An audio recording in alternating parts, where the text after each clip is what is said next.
Developing news tonight, a pregnant rapper from Detroit is murdered in Atlanta. She was shot 4 times in the face this week, and her family tells us they have a good idea why she was targeted and killed.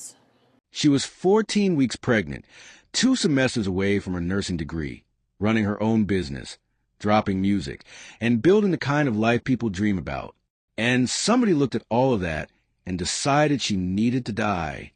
Qualeisha Barnes, known in the Detroit and Atlanta hip-hop world as Siditty, was shot 4 times in the face while sitting inside her Range Rover in the middle of the night in southeast Atlanta. Her unborn baby didn't make it either.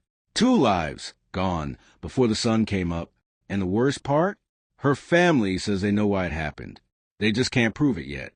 If this is your first time here and cases like this keep you up at night the way they keep me up, hit that like button, subscribe, and click the bell icon so you never miss a video. This is Crime Files, and we're getting into it right now. So let's start with who Qualeisha actually was, because the headlines only told you half the story. She grew up in southwest Detroit, the kind of city that either breaks you or builds you into something tough. And Qualeisha, she let it build her. She went by Siditty, which if you've ever met someone from Detroit, you'll know that word carries a whole personality with it. Confident, unbothered, put together.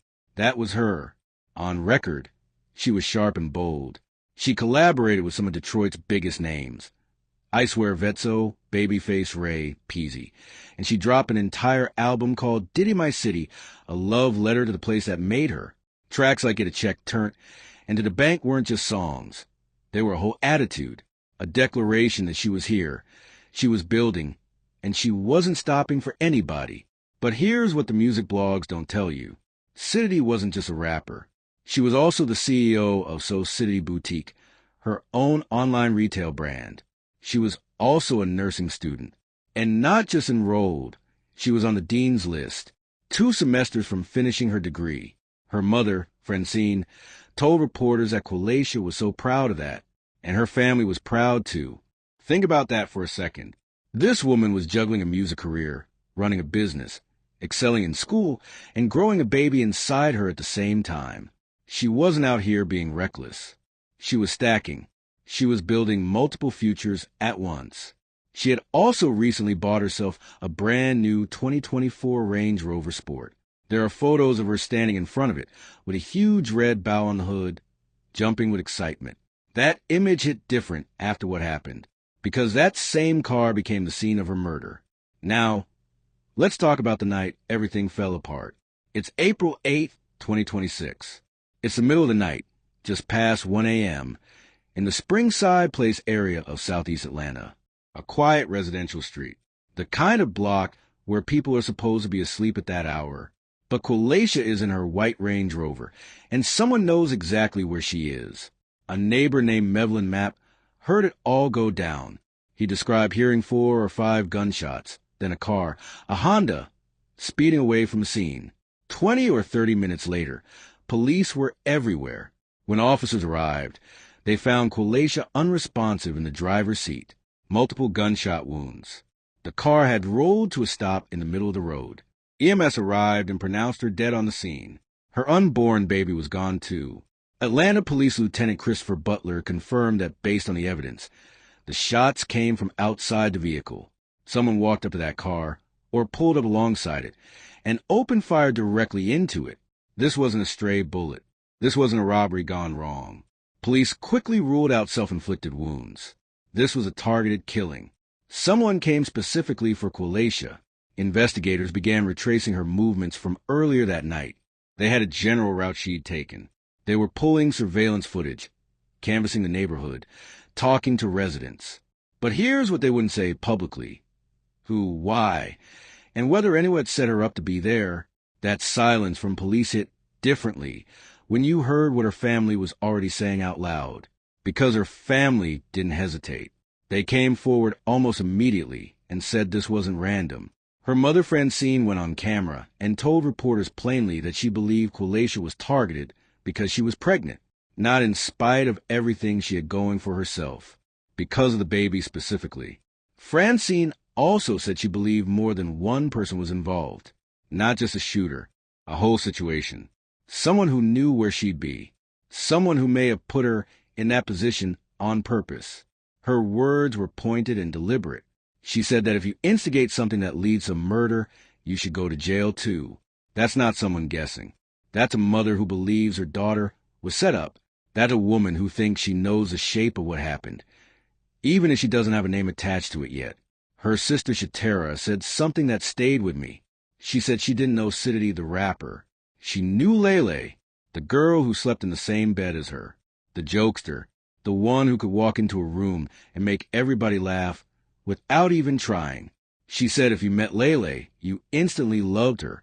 That's the person who's gone, not just the artist on the internet. Her sister, her baby. And now here's where the story shifts from heartbreaking to deeply disturbing, because there's a detail floating around in the reporting that Atlanta police have not confirmed, but that I think you need to know about. And I need you to hear it carefully because it hasn't been verified by major outlets yet. One report claims that investigators believe the motive behind this murder traces back to the baby's father, that he allegedly did not want Qualeisha to keep the pregnancy. And the reason? He was married, and he feared that a baby would expose everything he had been hiding. Let that settle in.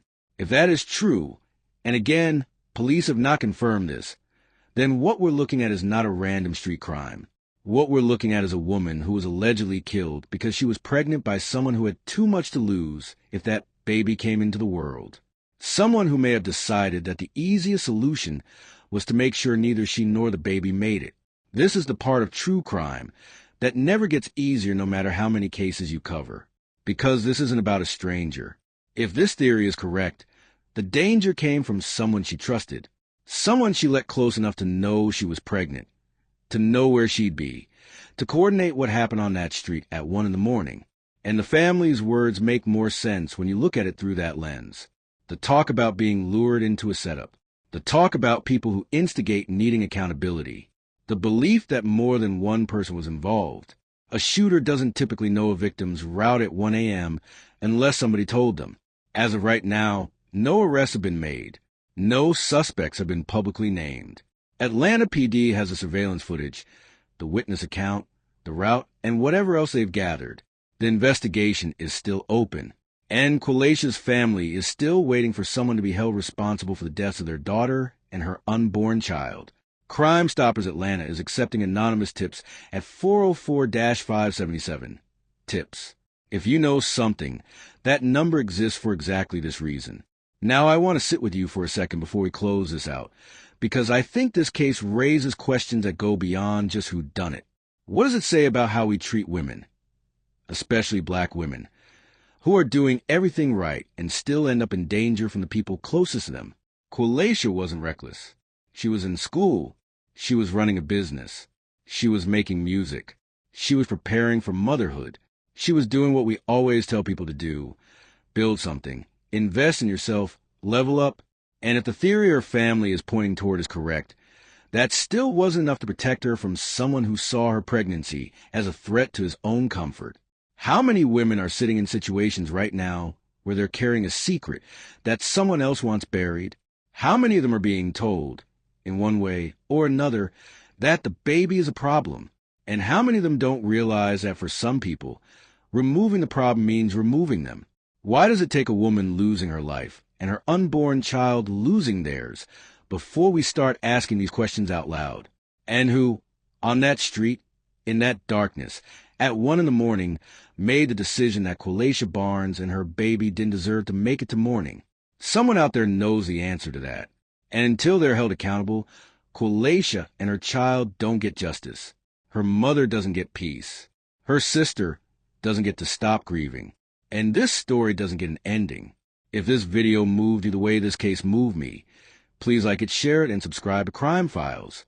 Click the bell so you're notified every time we cover a case, because these stories deserve to be told, and these names deserve to be remembered. Qualeisha Barnes was more than a headline. She was Lele, and she deserved to live.